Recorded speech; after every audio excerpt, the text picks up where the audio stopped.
সুশীল সমাজের প্রতিনিধি ও বৈষম্য বিরোধী ছাত্র আন্দোলনের কয়েকজন সমন্বয়কদের সাথে আলোচনা হয়।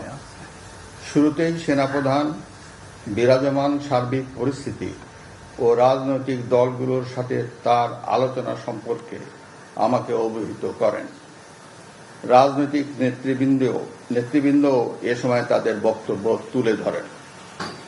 সভায় বৈষম্য বিরোধী ছাত্র আন্দোলনের নিহত শহীদদের স্মরণে শোক প্রস্তাব গৃহীত হয়। এছাড়া জরুরি ভিত্তিতে একটি অন্তর্বর্তীকালীন সরকার গঠনের সিদ্ধান্ত নেওয়া হয়। সকল দল ও অংশীজনদের সাথে আলোচনা করে গঠিত অন্তর্বর্তীকালীন সরকার যত দ্রুত সম্ভব নির্বাচনের ব্যবস্থা করবে। বৈষম্য বিরোধী ছাত্র আন্দোলন ও বিভিন্ন মিথ্যা মামলায় আটক সহ সকল বন্দীদের মুক্তি দেওয়া হবে। বৈষম্য বিরোধী ছাত্র আন্দোলনের নিহতদের পরিবারদের ক্ষতিপূরণ প্রদান ও আহতদের সুচিকিৎসার প্রয়োজনীয় সকল সহায়তা দেওয়া হবে। সর্বসম্মতিক্রমে বিএনপির চেয়ারপারসন বেগম খালেদা জিয়াকে মুক্তি দেওয়ার সিদ্ধান্ত নেওয়া হয়। প্রিয় দেশবাসী, আমি দেশের আইন শৃঙ্খলা পরিস্থিতি স্বাভাবিক করতে এবং লুপ্তরাজ ও ধ্বংসাত্মক কর্মকাণ্ড বন্ধ করতে রাজনৈতিক দলগুলোর প্রতি আহ্বান জানাচ্ছি। জনগণের জানমাল ও রাষ্ট্রীয় সম্পদ রক্ষায় সশস্ত্র বাহিনীকে কঠোর পদক্ষেপ নেওয়ার নির্দেশ প্রদান করছি।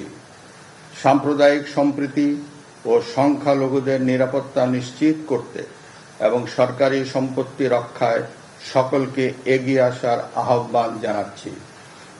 দেশের অর্থনীতি, প্রশাসন ও শিল্প কলকারখানা চালু রাখার লক্ষ্যে সকলকে কার্যকর ভূমিকা রাখার আহ্বান জানাই। ছাত্র নেতৃবৃন্দ ও শিক্ষকদের সাথে আলোচনা সাপেক্ষে অতি শীঘ্রই শিক্ষা প্রতিষ্ঠানগুলি খুলে দেওয়া হবে। এছাড়া যারা হত্যা ও সহিংসতার সাথে জড়িত নিরপেক্ষ তদন্তের মাধ্যমে তাদেরকে আইনের আওতায় আনা হবে। গণপ্রজাতন্ত্রী বাংলাদেশের সংবিধান অনুযায়ী অনতিবিলম্বে বর্তমান সংসদ বিলুপ্ত করা হবে। দেশের সকল অফিস আদালত আগামীকাল থেকেই স্বাভাবিকভাবেই চলবে।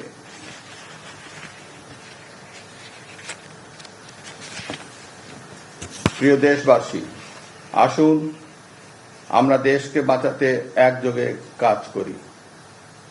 পারস্পরিক হিংসা বিদ্বেষ ভুলে ও প্রতিহিংসার ঊর্ধ্বে উঠে দেশকে এগিয়ে নিতে নিজ নিজ অবস্থান থেকে ভূমিকা রাখার জন্য আমি বিনয়ের সাথে আপনাদের প্রতি অনুরোধ করছি। একটি সুন্দর ও সোনালী ভবিষ্যতের প্রত্যাশায় আমরা এগিয়ে যাব ইনশাআল্লাহ। মহান আল্লাহ আমাদের সহায় হন। খোদা হাফেজ।